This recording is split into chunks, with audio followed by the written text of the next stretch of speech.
On June 11, 2010, Sifwi Chabalala took a pass from Kagisho Diggatroy, drove it into the top corner of the net, sending Soccer City into a frenzy.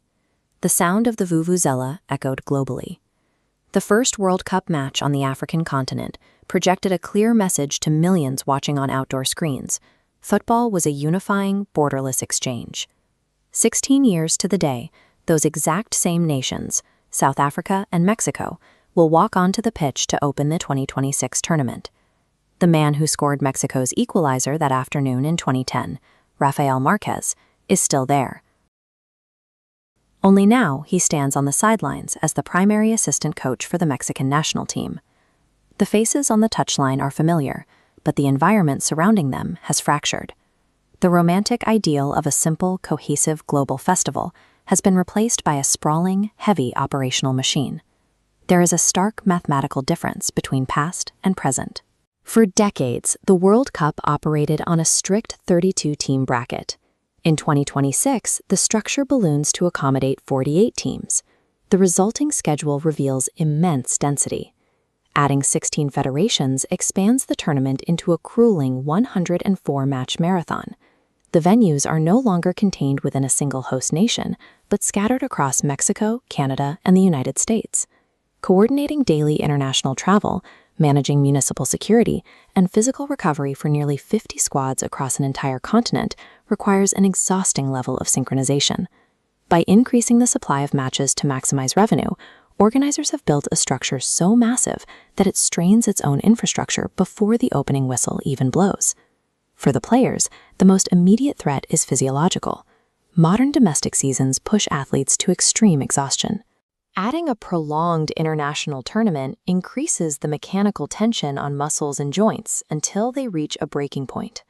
Just days before the World Cup, 22-year-old midfielder Marcelo Flores went down with a non-contact knee injury. Scans confirmed a torn ACL during a club final, instantly ending his tournament. The sudden loss of a core player sent a wave of anxiety through the Canadian team.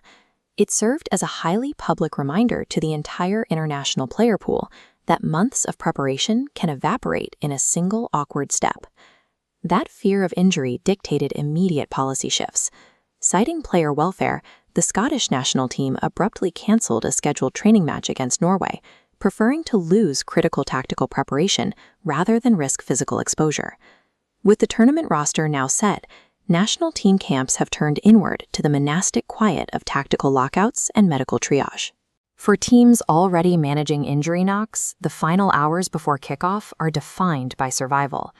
The physical distance separating the venues forces a fracturing of the tournament's culture. You cannot gather the world in a single focal point when the host cities span thousands of miles and multiple time zones. To compensate, organizers abandoned the tradition of a solitary opening ceremony. Instead, they devised a decentralized schedule, 3 separate celebrations staged across Mexico, Canada, and the United States over consecutive days.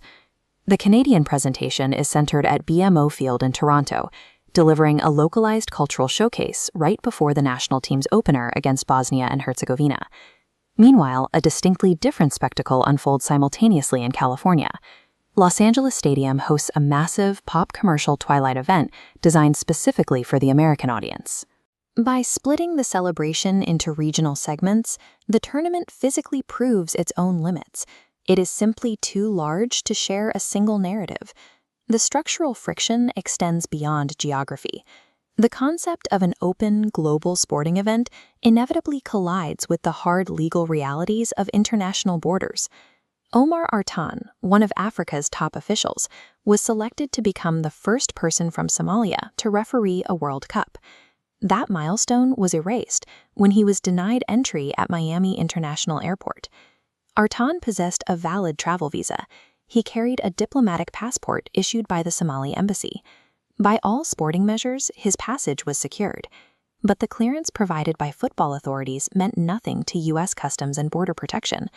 Operating under strict, unappealable vetting policies, federal agents rejected his entry and placed him on a return flight to Turkey. FIFA was forced to publicly acknowledge the limitation of its own authority. A governing body can organize the matches, but domestic security maintains absolute jurisdiction over the borders. Now, just hours remain before the opening kickoff at the Estadio Azteca in Mexico City. When the players walk out, you will notice a change in the pregame protocol. FIFA has mandated that the entire matchday squad, including all substitutes, must gather together on the pitch in a unified circle during the national anthems. This new alignment creates a single massed presence on the pitch. By placing the substitutes alongside the starters, the ceremony formally integrates the bench into the tournament's visual legacy, acknowledging the extreme physical demands of the expanded schedule. Yet that careful staging contrasts sharply with the environment actively pressing against the stadium walls. Outside the lines, there are political demonstrations in the capital, severe physical attrition tearing at the rosters, and sovereign border policies actively stripping officials of their assignments. The upcoming 6-week marathon will determine a world champion, but it also serves as a high-stakes stress test for the tournament's own architecture. The success of the competition now depends on whether this massive infrastructure can withstand the weight of its own ambition.